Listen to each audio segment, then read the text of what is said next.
Hello, everyone.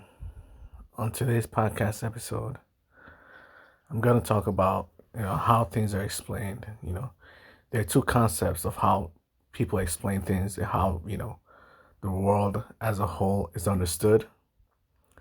There's in order to understand something, there are two ways you go about it. One way is using simplicity to understand something very complex. And the other way is using complexity to understand something very simple. So what I mean is using simplicity to understand something very complex, right? Is using the word car to understand something very complex, like an automobile, right?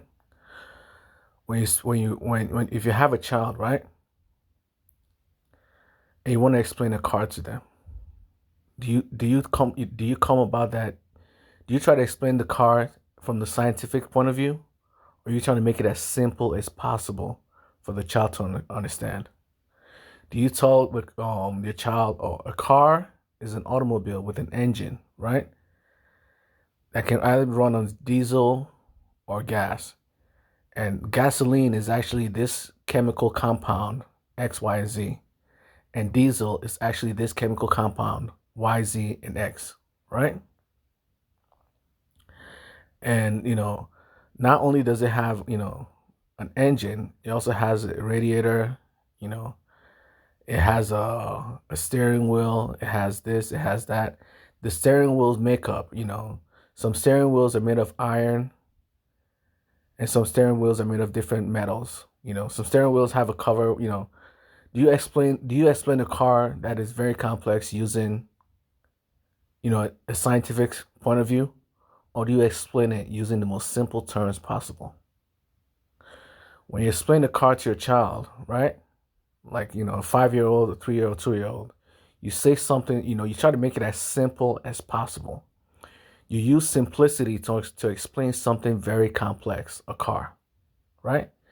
You make the car looks very simple for the child to understand, or the child would never be able to understand it.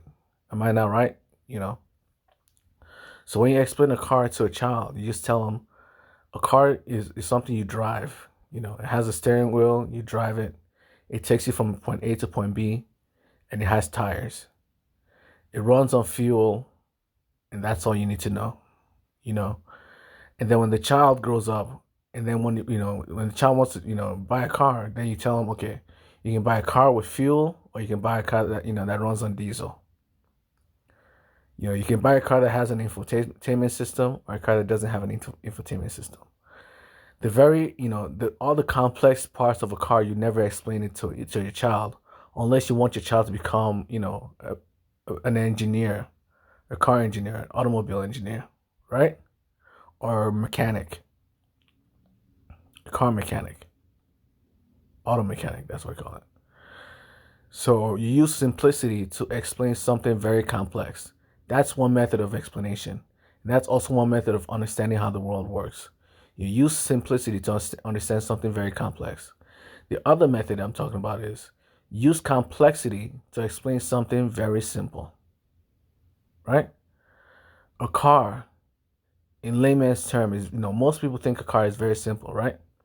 You drive, the only purpose of a car is to drive, take you from point A to point B and back, right?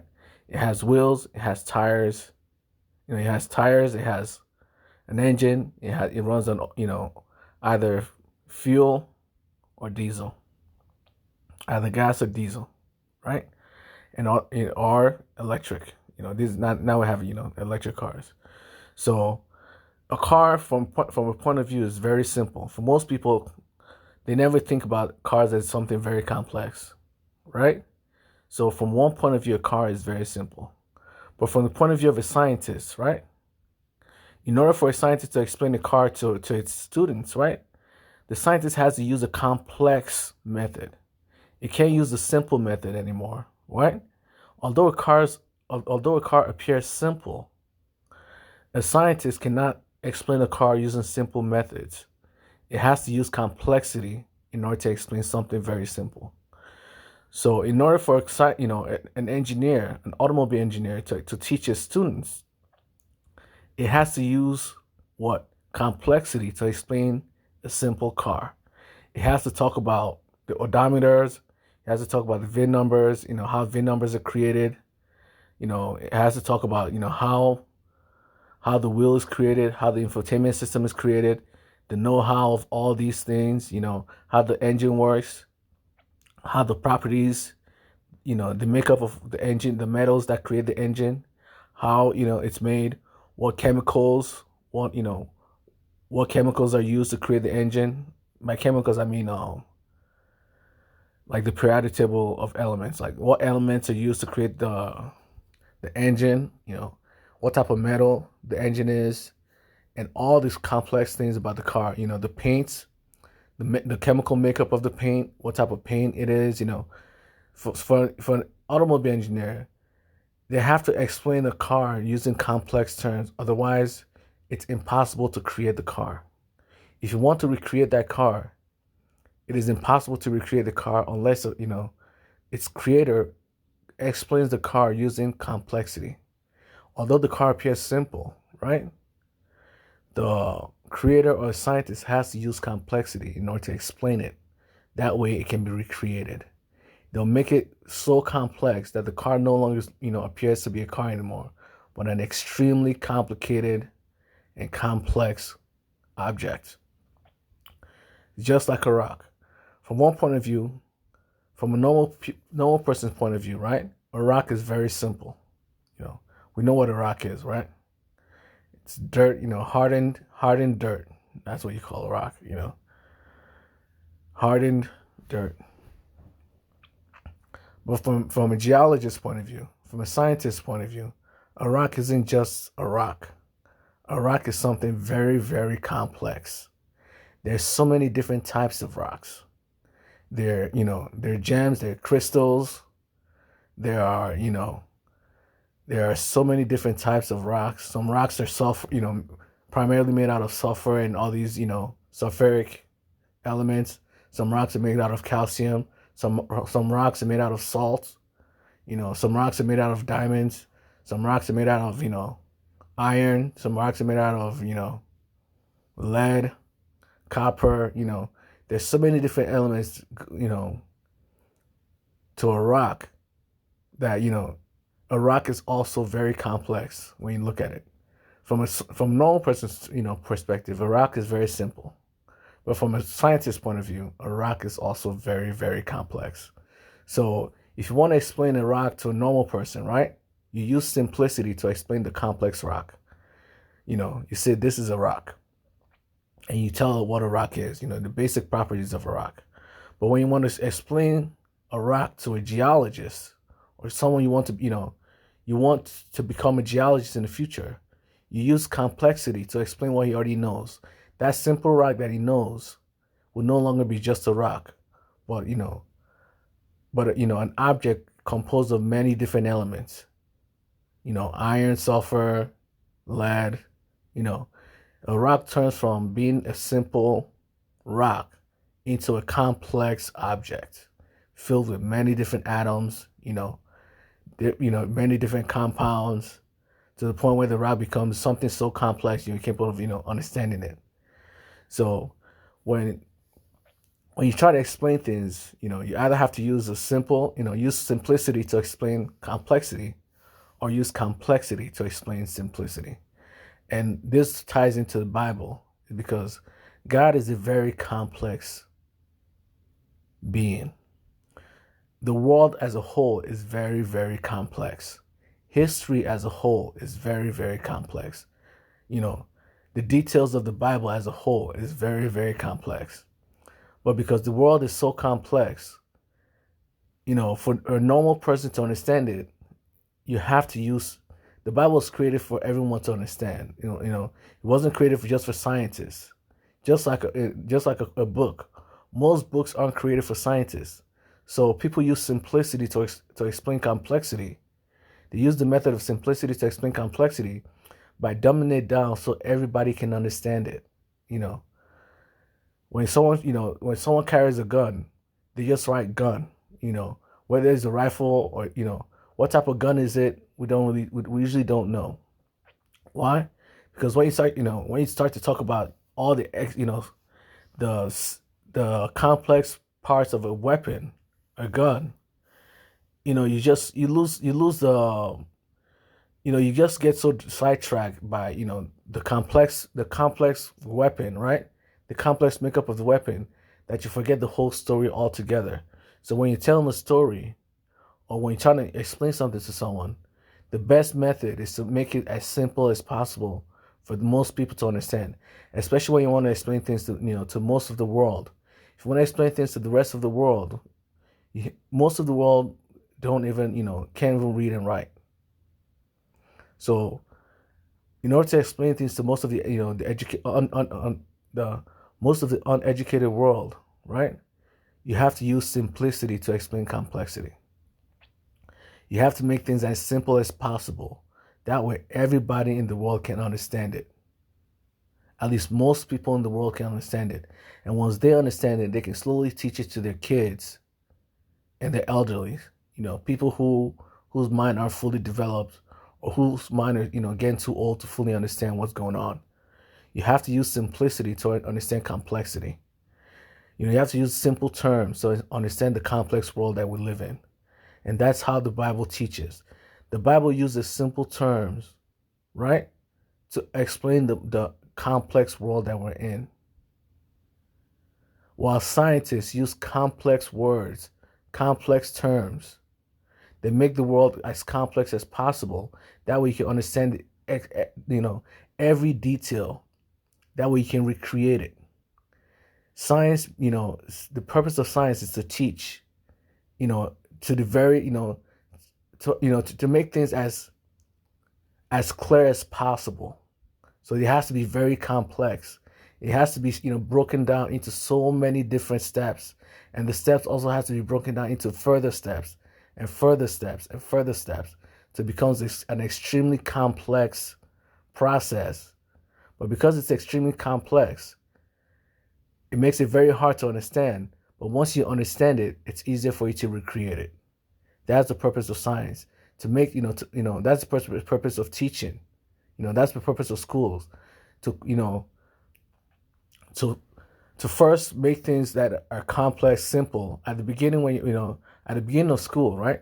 Your teachers make complex things like cars and motors and houses and food and just the basic things of life. They make it simple for you to understand.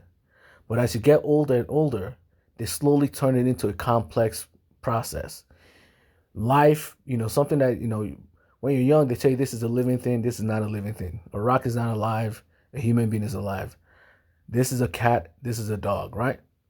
But when you get older, if you want to know what a dog really is, you have to study biology.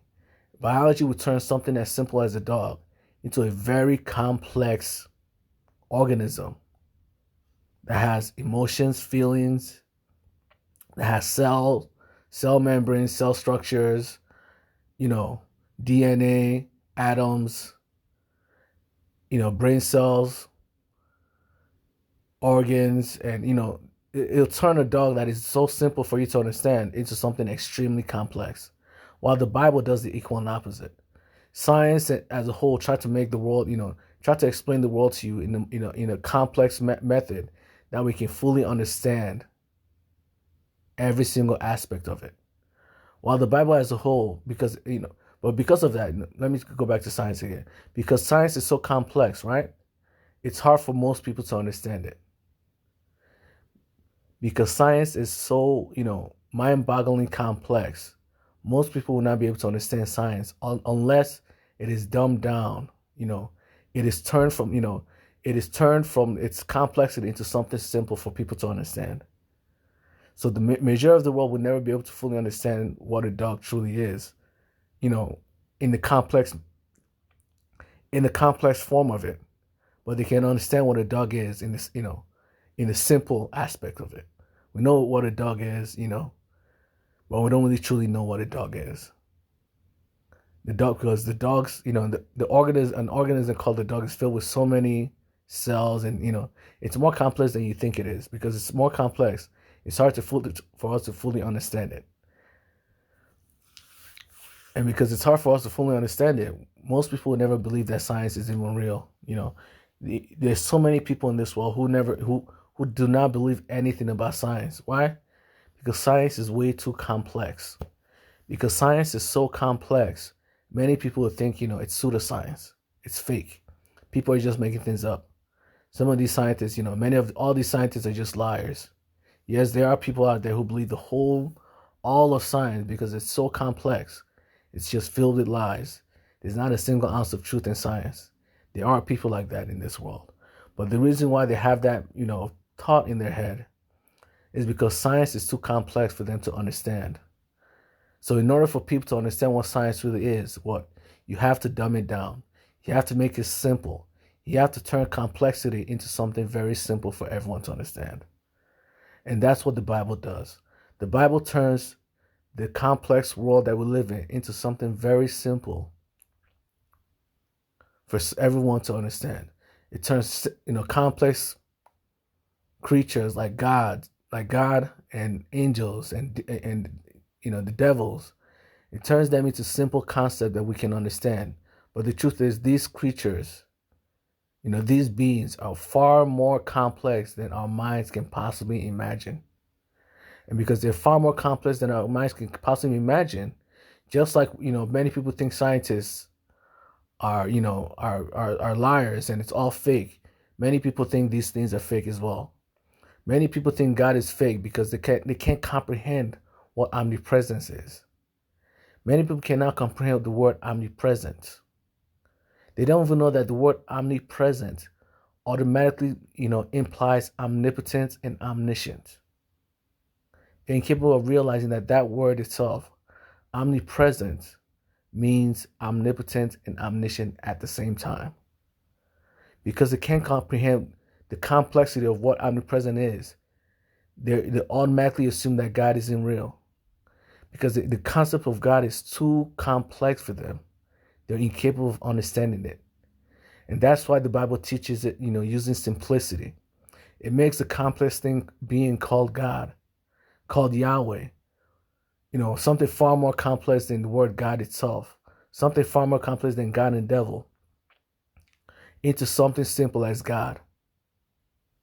Because most of us can understand the word God, but when you try to explain what Yahweh truly is, the word omnipresent is far too complex for most people to understand. Because it is too complex, people can't, most people, if you start talking to scientists and people, they're incapable of realizing that, that thing can actually exist. God is so complex. The word omnipresent is so complex that your thoughts yourself, have you ever imagined anything, like a car or, a beautiful scene, a fantasy world? Guess what? That fantasy world that you created in your head, that's God too. That's the definition of omnipresent. It is everything, including your thoughts, including imagination itself. God is both real and not real at the same time. God is both imaginary and real at the same time. God is both nothing and something at the same time. All the ideas that you have in your head, that's God. All the imagination that you have in your head, that's God. All the imaginary worlds, the fairy tale worlds, everything you can possibly think of, that's God. That's the definition of omnipresent. It is everything and also nothing. That's what God is. And because God is so complex, people automatically think that God is just everything. It doesn't cross their mind that God is both everything and nothing. God is both at the same time and is beyond positive, God is both at the same time, yet is beyond both at the same time. That's what God is. And because our minds are incapable of understanding something so complex, we automatically assume it doesn't exist. Because our minds are incapable of understanding, the complexity of science. Many people do not believe that scientists are actually real scientists. They think they're fake. The same reason why people do not believe in science is the same reason they don't believe in God. They're incapable of wrapping their minds around something so complex. And that's why the Bible has to go the simple route. The Bible has to explain everything in the most simple method possible for everybody to understand it. But because it's so simple, the complexity is removed. The little things about God is removed. Because it's removed, most people also think that, God is too simple to exist. They don't know what omnipresence is. They don't know what omnipotent really, signifies, really implies. They don't know what, omniscient really means. They have no real understanding of something far too complex to make sense. If you think the world is complex, God is beyond this world. If this world is already so complex for your mind to understand, what about something beyond the world itself? Something far more complex than the world itself. That's God. That's the God of the Bible. It is far more complex than the world you live in. It's a being far too complex for our minds to understand. And because it is far too complex, we're incapable, there's too many people who just automatically assume it doesn't exist. Just like there's too many people who automatically believe that because science is so complex, science is automatically pseudoscience. It's all fake. It's too complex to be real. Gravity is too complex to be real. The laws of electromagnetism, too complex to be real. That's, when something becomes too complex, people are, incapable of realizing that it can exist in this world. Because it's too complex, their minds can't wrap their head around it. Just because it's complex, too complex for them to understand. Infinity is too complex for a finite mind to understand. And God is infinite. God is both infinite and finite at the same time. Something that is both at the same time is far too complex for our minds to understand. And this is why, the Bible has to be, has to use simplicity in order for us to understand complexity. The Bible is designed in a way for us to fully understand it. It's not designed for, scientists. It's designed for the everyday, average Joe. Because if the Bible becomes a science journal, most people will not even be able to understand what the Bible is even saying. So the Bible has to be simple for everyone to understand. So that's it for today's podcast episode. I'll talk to you guys later.